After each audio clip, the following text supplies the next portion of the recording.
Um, an old boyfriend just texted me, and I think he's married, but I don't know. I don't know if he's autistic or, but he mentioned Trump, so I thought I should say something about that. We are all humans, and none of us is perfect. I went into it open-minded. I didn't, well, actually, they took my voting rights because I was put in deemed incompetent. So they turned me out of the hospital, but they didn't, I guess you're okay. I mean, you must not be whatever, crazy. So whenever a judge says that you have to stay a certain amount of time, they take your voting rights. But I thought I filled out the form, but apparently when I went to vote, they said they didn't have it. So it always seems to me whenever I check out of a hospital, they should go ahead and give me my voting rights back, or they shouldn't let me on the street. And I've heard a lot about Trump. Trust me, enough.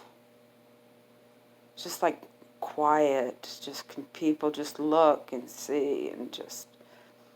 I'm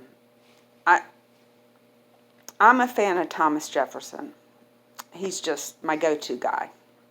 And I know he wasn't perfect either. You know, he took up with Sally Hemings, and he did release 2 of their children to freedom. It was a different time.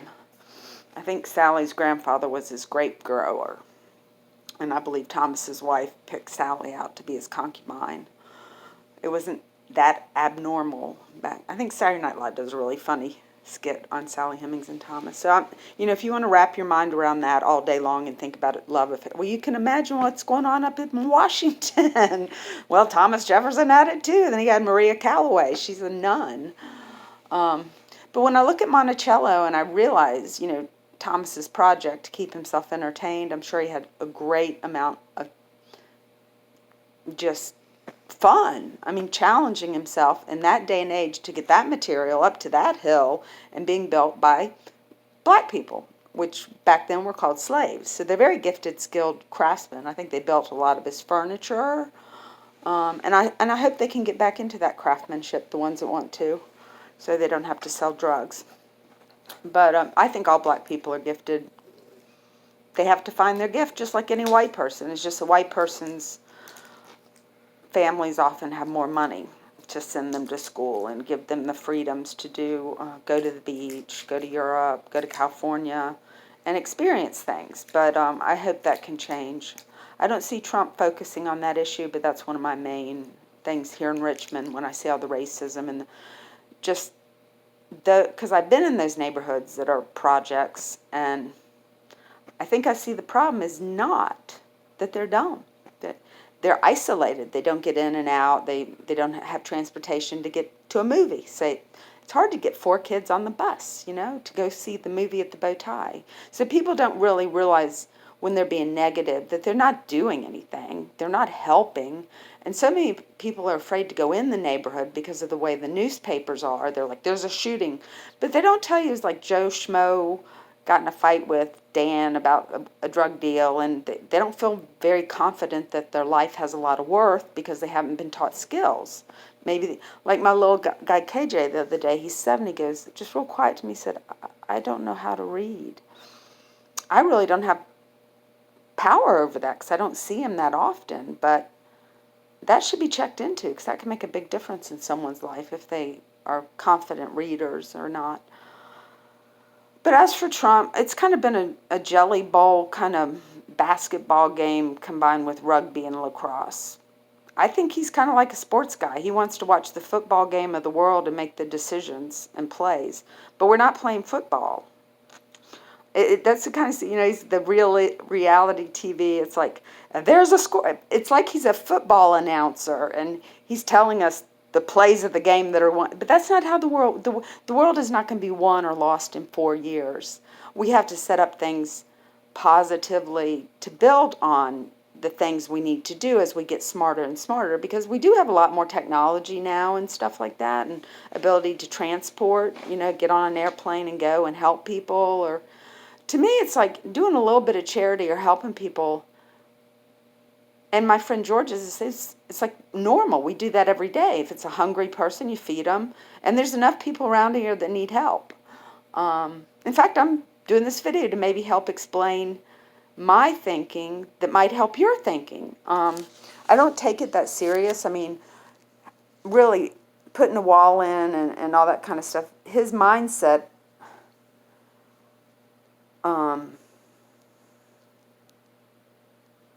it's sad. It's just sad. And I don't think I'd get all mad at him and all bent out of shape, but have you seen the inside of his house? It looks like the Louvre, like the gold, and so his success in a tall building is painted up like the Louvre with lots of gold and I'm trying to think of that. It's not really Michelangelo, but it's that Baroque kind of painting.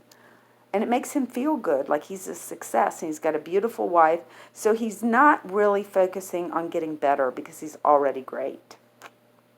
So he's not really ready to take constructive criticism too much. I've never seen him really willing to discuss issues. He just kind of comes up with an idea and says, this is the way it is, and it's going to be this way, and I'm the power, and I was elected president, and I'm the head of the world, and because America is pretty important, even though, to me, the head of the world would be the most educated, like Finland or Japan or something like that, because then we would really have something. And I haven't heard him say anything about the arts in the schools, like trying to get people out of jail, to find them jobs, so that we'd have more money to pay our teachers, so be more competitive.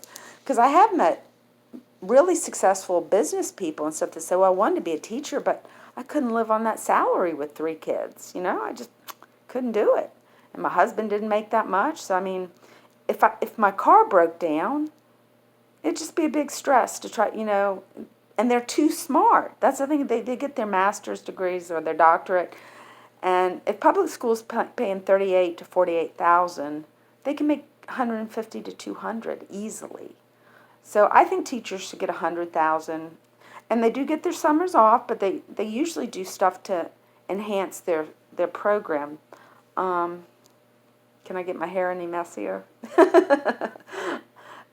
So I don't condemn Trump. I don't condone Trump. He is a person, and he's making these decisions, and he's getting a lot of flack from it. And I think time will tell. I mean, I personally don't think we need to be involved in any war where we're shooting other people unless they're coming over into our country. We kind of let them fizzle it out. If the good guys are getting shot, and you can negotiate with them, go try to make peace. Don't try to kill them. Like, if they can talk reasonably, and see, to me, an intellectual, reasonable person would be willing to barter or say, well, yeah, we could use a swimming pool, or, hey, yeah, America's going to build us a Disneyland, or Walmart. That's what one PTSD soldier told. He had to train in a dog for that. And I suggested NASCAR. I said, well, let's give them somewhere they can bang their cars up and get a lot of testosterone out. But I don't think I'm naive, because I've read some books about how horrible it is. And the religion, like, they were going to kill John Weaver just because he messed up and told he put someone down for losing the meal tickets. And in their religion, that means that you get killed. So you're dealing with, another thing is I went out with a Pakistani guy over here, and he's here making a lot more money than the black people that are not educated in Gilpin, which kind of, we should work on getting them jobs, like finding out what they want to do. Like, some church guy was like, I have 2 lazy warehouse black guys, and I'm like, well, maybe they want to be like a post office employee, or maybe they want to be a fireman.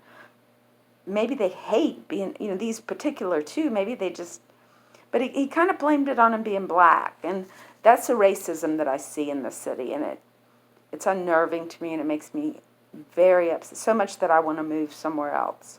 But I'm not going to give up. I'm going to keep working to see if I can get some positive change for these poor children that don't have swing sets or know how to swim. There's a gentleman that is putting in libraries, because a lot of them can't get to libraries.